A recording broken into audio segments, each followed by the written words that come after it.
ಎದ್ರುಕೊಂಡು ದಿವಾನ ಆಗ್ತಿದ್ಯಾ ನೀನು? ಹಾಂ, ಎದ್ರುಕೋಕ್ಲಿ.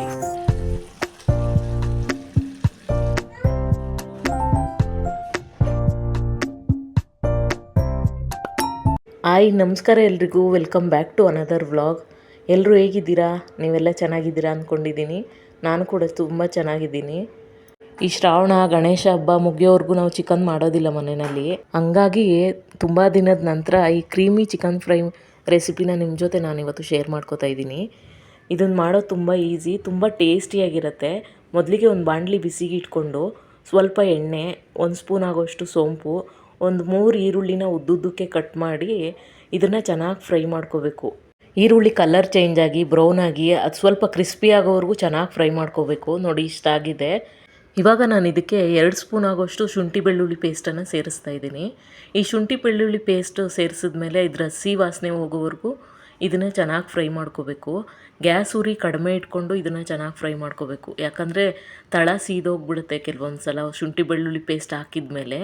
ನಂತರ ಒಂದು 5 ಹಸಿರು ಮೆಣಸಿನ್ಕಾಯಿನ ಪೇಸ್ಟ್ ಥರ ಮಾಡಿಕೊಂಡು ಅದನ್ನು ಕೂಡ ಇದಕ್ಕೆ ಸೇರಿಸ್ಕೊಂಡು ಇದನ್ನು ಕೂಡ ಚೆನ್ನಾಗಿ ಫ್ರೈ ಮಾಡ್ಕೋತಾ ಇದ್ದೀನಿ. ಒಂದು 10 ಸೆಕೆಂಡಷ್ಟು ಇದನ್ನು ಚೆನ್ನಾಗಿ ಫ್ರೈ ಮಾಡ್ಕೋಬೇಕು. ನೀವು ಸಣ್ಣದಾಗಿ ಕಟ್ ಮಾಡಿ ಕೂಡ ಹಸಿರು ಮೆಣಸಿನ್ಕಾಯಿನ ಸೇರಿಸ್ಕೋಬೋದು. ನೋಡಿ, ಇಷ್ಟು ಚೆನ್ನಾಗಿ ಫ್ರೈ ಆಗಿದೆ. ಇವಾಗ ನಾನು 2 ಟೊಮೆಟೊನ ಕಟ್ ಮಾಡ್ಕೊಂಡು ಸಣ್ಣದಾಗಿ ಕಟ್ ಮಾಡಿಕೊಂಡು ಇದ್ರ ಜೊತೆ ಸೇರಿಸ್ಕೊಂಡು ಚೆನ್ನಾಗಿ ಫ್ರೈ ಮಾಡ್ಕೋತಾ ಇದ್ದೀನಿ. ಈ ಟೊಮೆಟೊ ಸ್ವಲ್ಪ ಚೆನ್ನಾಗಿ ಬೆಂದ್ಕೊಂಬಿಡಲಿ ಬೇಗ ಅಂತ ಹೇಳಿ ಸ್ವಲ್ಪ ಉಪ್ಪು ಹಾಕ್ಕೊಂಡು ಇದನ್ನು ಚೆನ್ನಾಗಿ ಫ್ರೈ ಮಾಡ್ಕೋತಾ ಇದ್ದೀನಿ. ಈ ಟೊಮೆಟೊ ಸ್ವಲ್ಪ ಬೆಂದ ಮೇಲೆ 1 kg ಆಗೋಷ್ಟು ಚಿಕನನ್ನು ನಾನು ಇದರೊಳಗಡೆ ಸೇರಿಸ್ಕೋತಾ ಇದ್ದೀನಿ. ಈ ಚಿಕನನ್ನು ಅರಿಶಿನ ಪುಡಿ ಸ್ವಲ್ಪ ನೀರು ಹಾಕ್ಕೊಂಡು ಚೆನ್ನಾಗಿ ತೊಳ್ಕೊಬೇಕು. ಅರಿಶಿನ ಪುಡಿ ಹಾಕ್ಕೊಂಡು ಒಂದು 2-3 ಸಲ ತೊಳ್ಕೊಂಡಾಗ ಅದರಲ್ಲಿರೋ ಬ್ಯಾಡ್ ಸ್ಮೆಲ್ಲೆಲ್ಲ ಹೋಗ್ಬಿಡುತ್ತೆ. ಈ ಒಗ್ಗರಣೆಲ್ಲ ಹಾಕಿರೋ ಮಸಾಲೆ ಎಲ್ಲ ಚಿಕನ್ಗೆ ಚೆನ್ನಾಗಿ ಮಿಕ್ಸ್ ಆಗೋ ರೀತಿ ಚೆನ್ನಾಗಿ ಮಿಕ್ಸ್ ಮಾಡಿಕೊಂಡು ಇದನ್ನು ಚೆನ್ನಾಗಿ ಫ್ರೈ ಮಾಡ್ಕೋಬೇಕು. ನಂತರ ಇದಕ್ಕೆ 1.5 ಸ್ಪೂನ್ ಆಗೋಷ್ಟು ಧನಿಯಾ ಪುಡಿ, 1 ಸ್ಪೂನ್ ಆಗೋಷ್ಟು ಜೀರಿಗೆ ಪುಡಿ, ಅರ್ಧ ಸ್ಪೂನ್ ಆಗೋಷ್ಟು ಪೆಪ್ಪರ್ ಪೌಡರು, 1 ಸ್ಪೂನ್ ಆಗೋಷ್ಟು ಗರಂ ಮಸಾಲ, ರುಚಿಗೆ ತಕ್ಕಷ್ಟು ಉಪ್ಪನ್ನು ಸೇರಿಸಿ ಈ ಪೌಡರೆಲ್ಲ ಹಾಕಿದ್ಮೇಲೆ ಗ್ಯಾಸ್ ಫ್ಲೇಮನ್ನು ಕಡಿಮೆ ಇಟ್ಕೊಂಡು ಈ ಚಿಕನ್ ಜೊತೆ ಎಲ್ಲ ಪೌಡರೆಲ್ಲ ಚೆನ್ನಾಗಿ ಮಿಕ್ಸ್ ಆಗೋ ರೀತಿ ಚೆನ್ನಾಗಿ ಫ್ರೈ ಮಾಡ್ಕೋಬೇಕು. ನಂತರ ಈ ಚಿಕನ್ ಫ್ರೈಗೆ ಇವಾಗಲೇ 1 ನಿಂಬೆಹಣ್ಣನ್ನು ಹಿಂಡ್ಕೋತಾ ಇದ್ದೀನಿ. ಇದು ಎಕ್ಸ್ಟ್ರಾ ಫ್ಲೇವರ್ ಕೊಡುತ್ತೆ, ಟೇಸ್ಟು ಕೂಡ ತುಂಬಾ ಚೆನ್ನಾಗಿರುತ್ತೆ.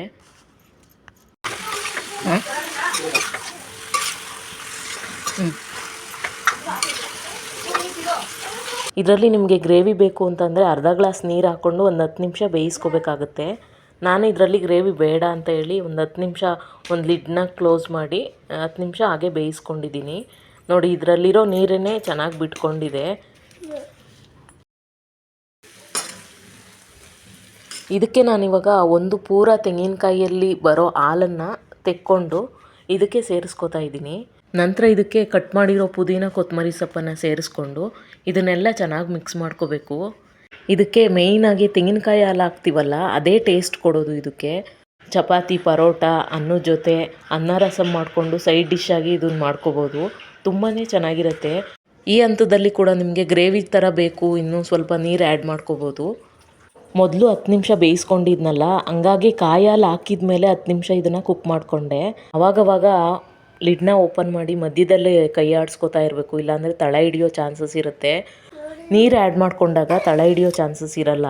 ನಾನು ಇದನ್ನು ಕಾಯಿ ಹಾಲಿನ ಜೊತೆನೇ ಬೇಯಿಸ್ಕೊಂಡಿದ್ದೀನಿ, ಹಂಗಾಗಿ ಅವಾಗವಾಗ ತಿರುಗಿಸ್ಕೊಂಡು ಫ್ರೈ ಮಾಡ್ಕೊಂಡಿದ್ದೀನಿ. ಇವಾಗ ಇದು ರೆಡಿ ಆಯಿತು. ಅನ್ನದ ಜೊತೆ ಸರ್ವ್ ಮಾಡ್ಕೋತಾ ಇದ್ದೀನಿ ಅಷ್ಟೇ.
ಅಲ್ಲ ಅಲ್ಲ ಅಲ್ಲ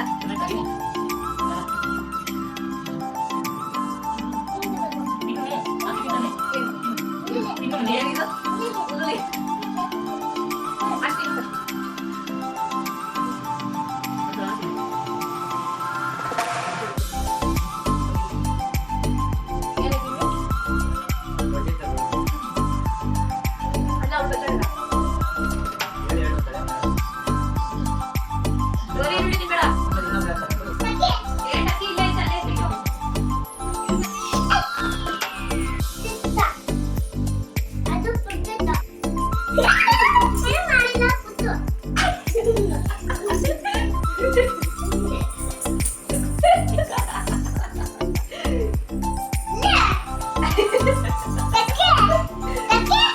ಬಂತು ನೋಡಿ ಲಡ್ಡು ಲಡ್ಡಮ್ಮ ಇಲ್ಲೈತೆ ಲಡ್ಡು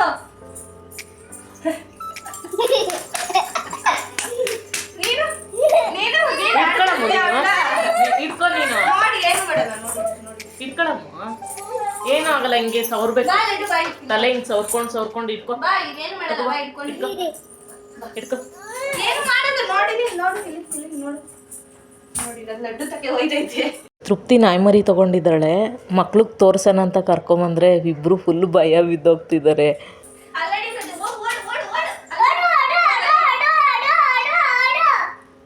ಎದ್ರುಕೊಂಡು ದಿವಾನ ಆಗ್ತಿದ್ಯಾ ನೀನು? ಹಾಂ ಎದ್ರು ಪುಕ್ಲಿ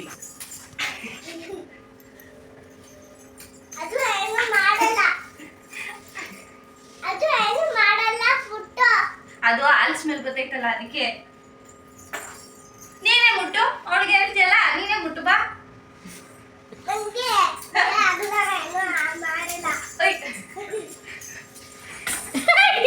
ನೋಡ್ದ ಅದ್ರ ಹತ್ರ ಫೈಟ್ಗೆ ಹೋಗದ ಇದು ಏನ್ ಮಾಡಲ್ಲ ಅಮ್ಮ ಅಮ್ಮ ಸುಮ್ಮನೆ ಬಾ ಬಾ ಇಲ್ಲ ಬಾ ಏನಮ್ಮ ಡ್ರೆಸ್ಸು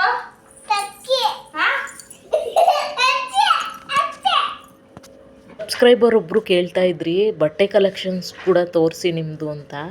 ಸೊ ತುಂಬ ಬಟ್ಟೆಗಳೇನು ತೊಗೊಳೋದಿಲ್ಲ, ಯಾವಾಗಾದರೂ ಈ ನಡುವೆಂತೂ ತುಂಬ ಕಡಿಮೆನೇ ಆಗಿದೆ. ನಮ್ಮ ಸಿರಿಮಾಗೆ ಬರ್ತಡೇಗೆ ಅಂತ ತೊಗೊಂಡಿದ್ದು ಫ್ರಾಕ್ ಇದು 2 ಜೊತೆ ತೊಗೊಂಡೆ. ಈ ಕಲರ್ ಅಂತೂ ತುಂಬಾ ಚೆನ್ನಾಗಿ ಸೂಟ್ ಆಗ್ತಾಯಿತ್ತು ಅವಳಿಗೆ, ತುಂಬ ಚೆನ್ನಾಗಿ ಕಾಣಿಸ್ತಾ ಇತ್ತು. ಇದರ ಲಿಂಕ್ ಕೇಳಬೇಡಿ, ಅದು ಆಫ್ಲೈನಲ್ಲಿ ತೊಗೊಂಡಿದ್ದು ಆನ್ಲೈನಲ್ಲ. ಮತ್ತು ಈ ಪಿಂಕ್ ಫ್ರಾಕ್ ಕೂಡ ತುಂಬಾ ಚೆನ್ನಾಗಿ ಕಾಣಿಸ್ತಾ ಇತ್ತು ಅವಳಿಗೆ ಬರ್ತಡೇಗೆ ಅಂತ ತೊಗೊಂಡಿದ್ದು ಡ್ರೆಸ್ ಇದು. ತುಂಬ ದಿವಸದಿಂದ ಹುಡುಕ್ತಾ ಇದೆ ಪಿಂಕ್ ಕಲರು ಪ್ಲೈನಲ್ಲಿ ಈ ಥರ ಫ್ರಾಕ್ ತೊಗೋಬೇಕು ಅವಳಿಗೆ ಚೆನ್ನಾಗಿ ಸೂಟ್ ಆಗುತ್ತೆ ಅಂತ. ಅದು ಅಂಗಡಿನಲ್ಲಿ ಹುಡುಕಿ ಲಾಸ್ಟಲ್ಲಿ ಬರೋ ಟೈಮ್ನಲ್ಲಿ ನನಗೆ ಈ ಫ್ರಾಕ್ ಸಿಕ್ಕಿದ್ದು. ಸೊ ಚೆನ್ನಾಗಿದೆ ಅಂತ ಅನ್ನಿಸ್ತಾ ಇತ್ತು, ಅವಳಿಗೆ ಚೆನ್ನಾಗಿ ಕಾಣಿಸ್ತಾ ಇತ್ತು. ಹಾಗೆ 1-2 ಶಾರ್ಟ್ಸು ಯೂನಿಫಾರ್ಮ್ ಜೊತೆಗೆ ಬೇಕಲ್ಲ ಅಂತ ಹೇಳಿ ಒಂದು ಪ್ಯಾಕ್ ಆಫ್ 3 ಇರೋದು ಪ್ಯಾಂಟು 100 ರುಪೀಸ್ಗೆ 3 ಪ್ಯಾಂಟು, ಅದನ್ನು ಡೈಲಿ ವೇರ್ಗೆ ತೊಗೊಂಡೆ. ಹಾಗೆ ನಾನು ಹಬ್ಬಗಳು ಬರ್ತಾಯಿದೆ ಅಂತ ಹೇಳಿ ಇನ್ನೂ 3 ಸೀರೆ ತೊಗೊಂಡೆ ನಾನು. ಒಂದು ನಾಗರ ಪೂಜೆಗೆ ಅಂತ ತೊಗೊಂಡಿದ್ದು ಸೀರೆ, ಪಿಂಕ್ ಆ್ಯಂಡ್ ವೈಟ್ ಕಾಂಬಿನೇಷನಲ್ಲಿ ತೊಗೊಂಡಿದ್ದು. ತುಂಬಾ ಚೆನ್ನಾಗಿದೆ ಇದು ಸೀರೆ, ನನಗಂತೂ ತುಂಬಾ ಇಷ್ಟ ಆಯಿತು. ಈ ಅಂಗಡಿಗೆ ಹೋಗಿದ ತಕ್ಷಣ ಅದು ಇದು ಎಲ್ಲ ನೋಡಿ ಕನ್ಫ್ಯೂಸ್ ಆಗಿಬಿಡತ್ತೆ. ಕೆಲವೊಂದು ಕಡೆ ಹೋದಾಗ ಅಂಗಡಿಗಳಲ್ಲಿ ಯಾವ್ದು ತೊಗೊಳ್ಳೋದು ಯಾವುದು ಬಿಡೋದು ಗೊತ್ತೇ ಆಗಲ್ಲ, ಹುಡುಕ್ತಾನೇ ಇರ್ತೀವಿ, ಹುಡುಕ್ತಾ ಕನ್ಫ್ಯೂಸ್ ಆಗಿಬಿಡ್ತೀವಿ. ಆದರೆ ನನಗೆ ಇದು ಹೋಗಿದ ತಕ್ಷಣವೇ ಕಣ್ಣಿಗೆ ಬಿತ್ತು, ಹಾಗೆ ತೊಗೊಂಬಿಟ್ಟೆ, ಜಾಸ್ತಿ ಟೈಮ್ ತೊಗೊಳ್ಳಿಲ್ಲ. ಇನ್ನು ಈ ಥರ ಸೀರೆ ತೊಗೋಬೇಕು ಅಂತ ತುಂಬ ದಿನದಿಂದ ಆಸೆ ಪಡ್ತಾ ಇದ್ದೆ. ಮಹಾಲಯ ಅಮಾವಾಸ್ಯೆಗೆ ಬಟ್ಟೆ ಎಲ್ಲ ಇಡಬೇಕಾಗತ್ತಲ್ವ, ಬಟ್ಟೆ ಸೀರೆ ಎಲ್ಲ, ಹಂಗಾಗಿ ತೊಗೊಂಡಂಥ ಸೀರೆ ಇದು. ಈ ಕಲರ್ ಕಾಂಬಿನೇಷನ್ ಅಂತೂ ತುಂಬಾ ಇಷ್ಟ ಆಯಿತು ನನಗೆ, ನೋಡಿದ ತಕ್ಷಣವೇ ತೊಗೊಂಡೆ. ಸೊ ಇದು ಕೂಡ ತೊಗೊಳ್ಳೋವಾಗ ಜಾಸ್ತಿ ಟೈಮೇನು ತೊಗೊಳ್ಲಿಲ್ಲ ನಾನು. ಈ ಹಬ್ಬಗಳ ಟೈಮಲ್ಲಿ ಸೀರೆ ತೊಗೋಬೇಕು ಅಂತ ಹೋದಾಗ ಕಲೆಕ್ಷನ್ಸ್ ಜಾಸ್ತಿನೇ ಸಿಗುತ್ತೆ ನಮಗೆ, ಗೊಂದಲ ಆಗೋದಿಲ್ಲ, ಬೇಗನೆ ಸೆಲೆಕ್ಟ್ ಮಾಡ್ಕೊಬಿಡ್ಬೋದು. ನನಗಂತೂ ತುಂಬ ಫೇವ್ರೆಟ್ ಕಲರ್ ಅಂತಲೇ ಹೇಳ್ಬೋದು ಇದು. ಆನ್ಲೈನಲ್ಲೂ ಸಿಗುತ್ತೆ ಈ ಥರ ಸ್ಯಾರಿ, ನೀವು ಬೇಕಿದ್ರೆ ತೊಗೋಬೋದು. ಜಸ್ಟ್ ಇದನ್ನು ಸ್ಕ್ರೀನ್ಶಾಟ್ ಮಾಡಿಕೊಂಡು ಸರ್ಚ್ ಮಾಡಿದ್ರೆ ನೀವು ಯಾವ ಶಾಪಿಂಗ್ ಆ್ಯಪಲ್ಲಿ ತೊಗೋತೀರಾ ಅದರಲ್ಲಿ ಸರ್ಚ್ ಕೊಟ್ಟರೆ ಸಾಕು, ಆ ಸಿಮಿಲರ್ ಯಾವುದು ಇರುತ್ತೆ ಅದು ತೋರಿಸುತ್ತೆ. ನಿಮಗೆ ಅದು ಒಳ್ಳೊಳ್ಳೆ ಕಲೆಕ್ಷನ್ನು ಸಿಗುತ್ತೆ. ನಿಮ್ಗೆ ಇಷ್ಟ ಆದರೆ ತೊಗೋಬೋದು. ಇನ್ನೊಂದು ಈ ಡಾರ್ಕ್ ಬ್ಲೂಗೆ ಸ್ಕೈ ಬ್ಲೂ ಥರ ಈ ಥರ ಕಾಂಬಿನೇಷನಲ್ಲಿ ತೊಗೊಂಡಿದ್ದೀನಿ. ಇದು ನಮ್ಮಮ್ಮಗೆ ಅಂತ ತೊಗೊಂಡಿದ್ದು ಸೀರೆ ಇದು. ಡಾರ್ಕ್ ಬ್ಲೂಗೆ ಸ್ಕೈ ಬ್ಲೂ ಥರ ಕಾಂಬಿನೇಷನು. ಸೇಮ್ ಪಿಂಕ್ ಸ್ಯಾರಿ ಇದೆ ನೋಡಿ ನಂದು. ಪಿಂಕು ವೈಟಲ್ಲಿ ತೊಗೊಂಡಿದ್ದೀನಲ್ಲ ಅದೇ ಥರ ಡಿಸೈನೇ, ಆದರೆ ಕಲರ್ ಚೇಂಜ್ ಅಷ್ಟೇ. ಕಲರು ಸ್ವಲ್ಪ ಪ್ಯಾಟರ್ನ್ಸ್ ಚೇಂಜು. ಅವ್ರಿಗಿದು ಸೂಟ್ ಆಗುತ್ತೆ ಅಂತ ತೊಗೊಂಡಿದ್ದೀನಿ. ನಮಗೆ ಬುದ್ಧಿ ಬಂದಾಗಿಂದನೂ ಅಮ್ಮಂಗೆ ಅಂತ ಹೊಸ ಬಟ್ಟೆ ತೊಗೊಂಡು ಅವರು ಹಾಕ್ಕೊಂಡಿರೋ ದಿನಗಳೇ ಇಲ್ಲ. ಜೀವನ ಎಲ್ಲ ಇದೇ ಥರನೇ ಕಳೆದು ಬಿಟ್ಟಿದ್ದಾರೆ ಅವರು. ಈ 3 ಸೀರೆಗಳು ರೀಸೆಂಟಾಗೆ ತೊಗೊಂಡೆ. ಒಂದಕ್ಕಿಂತ ಒಂದು ತುಂಬಾ ಚೆನ್ನಾಗಿದೆ. ಅಮ್ಮಂಗೆ ಕೂಡ ಇಷ್ಟ ಆಗುತ್ತೆ ಅಂದ್ಕೊಂಡಿದ್ದೀನಿ. ನೋಡೋಣ ಇಷ್ಟಪಡ್ತಾರೆ ಇಲ್ವಾ ಅಂತ. ನಮ್ಮ ಲಡ್ಡು ಇತ್ತೀಚೆಗೆ ಓಡಾಡೋದಕ್ಕೆ ಸ್ಟಾರ್ಟ್ ಮಾಡಿದ್ದಾಳೆ. ಏನೋ ಒಂಥರ ಖುಷಿ. ಇದನ್ನೆಲ್ಲ ವೀಡಿಯೋ ಮಾಡಿಕೊಂಡು ಎಷ್ಟೇ ದೊಡ್ಡವಳಾಗಲಿ ಅದನ್ನೊಂದು ಸಲ ನೋಡ್ತಾ ಇದ್ದರೆ ತಾಯಿ ಮನಸ್ಸಿಗೆ ಏನೋ ಒಂಥರ ಆನಂದ. ತುಂಬ ಮೆಮೊರೀಸ್ನ ಇಟ್ಕೊಂಡಿದ್ದೀನಿ. ಹಾಗೆ ಇದು ಒಂದು ಇರಲಿ ಅಂತ ಮಾಡಿದೆ.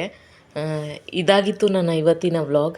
ಈ ವ್ಲಾಗ್ ನಿಮ್ಗೆ ಇಷ್ಟ ಆದರೆ, ಯೂಸ್ಫುಲ್ ಅನಿಸಿದ್ರೆ ಪ್ಲೀಸ್ ಲೈಕ್ ಮಾಡಿ, ಶೇರ್ ಮಾಡಿ, ಸಬ್ಸ್ಕ್ರೈಬ್ ಮಾಡಿ. ಹೊಸೊಬ್ಬರು ಯಾರಾದರೂ ನೋಡ್ತಾ ಇದ್ದರೆ ಪ್ಲೀಸ್ ಸಬ್ಸ್ಕ್ರೈಬ್ ಮಾಡ್ಕೊಂಡು ನೋಡಿ.